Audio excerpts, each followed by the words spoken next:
فيديو النهارده باختصار كده هعمل معاكم خزين الشطة الحامي. تمام. بعمل معاكم كل سنة، وكل ما بلاقي كل فترة كده في السوق بحاول ان انا اجيب ايه كمية كده حلوة واخزنها، بتنفعني بقى في التتبيلات، سمك، لو هحط معاها مع الكبدة، ادخله في البتنجان، اي حاجة احدق بيها. طبعا ما فيش غنى عن الشطة.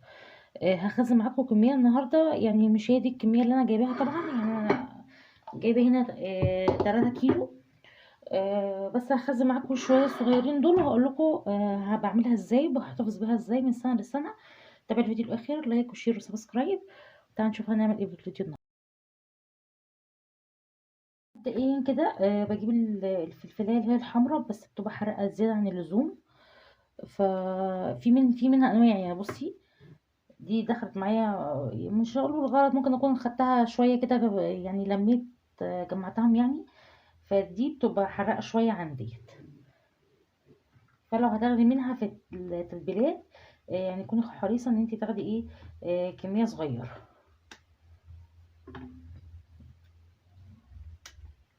هشيل العنقود بتاعها، وهشيل حتة البيضة اللي هي بتبقى هنا دي. هسيب البذر بتاعها مادة حفظ يعتبر، لانه هيقعد معايا فترة طويلة جدا، والحرقان بتاعها كله يعتبر في البذر بتاعها.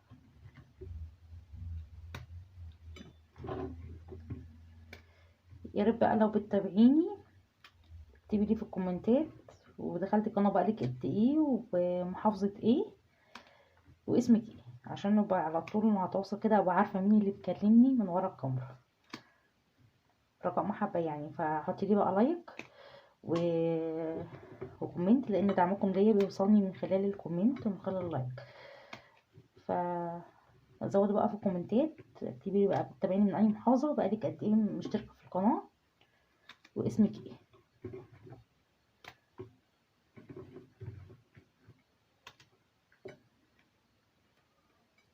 طبعا هغسله غسله نظيفه جدا، لان مطرح السوق بقى انتوا عارفين الباقي، الطينه والاراضي والناس اللي بتجمع وكده. بصوا يعني جايب الطينه عامله ازاي، محتاجه غسله جامده وتنشيفه جامده. مش هينفع خالص اكون مخزناه وفي ميه، هيبوظ معاكي ويعطن ويعفن في التلاجة. انا عامه هخلي برطمان بس صغير، وهفرز الباقي كله احطه في الفريزر. لما يخلص هطلع كميه غيرها. تمام. اغسل دول غسله حلوه كده، وبعد كده هرجع لكم تاني. يعني شايفين مطرح الارض،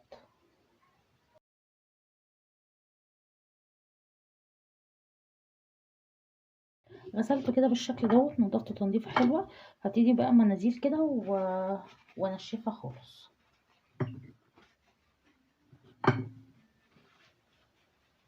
زي ما بقولك، اهم حاجه تنشفيها كويس، لان دي هتقعد معاكي فتره طويله، ولو طريتها ميه هتعفن. نشفت كده كل كميه، هبتدي بقى ان انا اقطعهم كده واحطهم في الكب.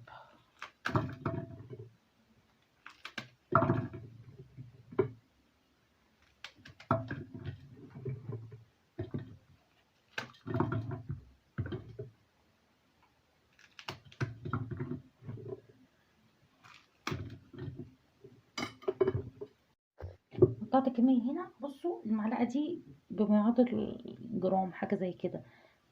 شايفين هي صغيره جدا. هحط بيها واحده كده كزبره. طبعا عشان الكميه اللي هنا دي قليله، لكن انت لو هتعملي كميه هتكتري طبعا في كل البهارات اللي هتتحط دي. هديها كده كمون،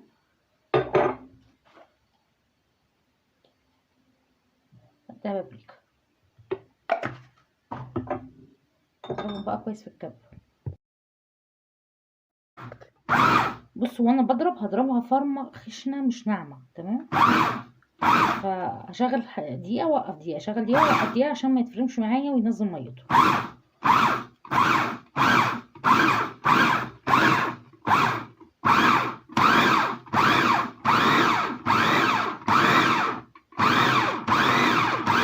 مش عايزه افصل الكاميرا عشان اوريكم الفرمه اللي وصلنا ليها.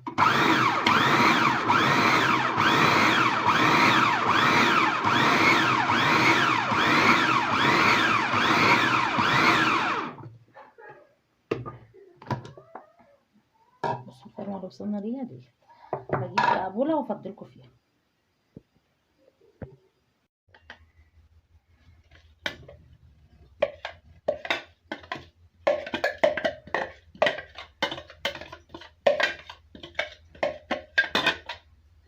شايفين الفرمه بتاعتها؟ فرمه خشنه مش فرمه ناعمه.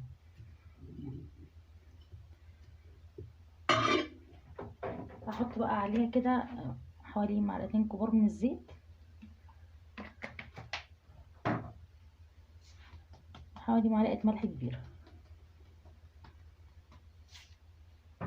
هقلبها بقى كويس.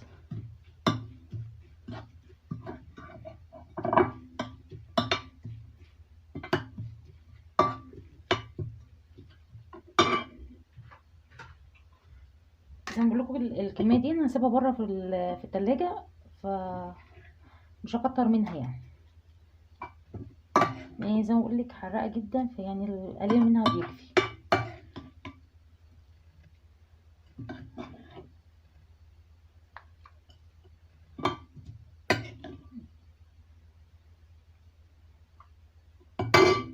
تمام بالشكل ده. هحط عليها بس معلقه زيت من فوق، ودي على طول ادخلها التلاجة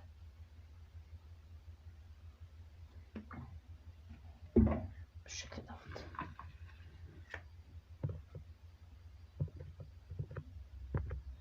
يا رب بقى الفيديو بتاع النهارده يكون عجبكم واكون قدرت افيدكم. لو حاجه صغيره ما تنسوش دعمكم ليا بيوصلني من خلال اللايك والشير والسبسكرايب والكومنتات الحلوه. اشوفكم على خير في فيديو جديد. باي باي.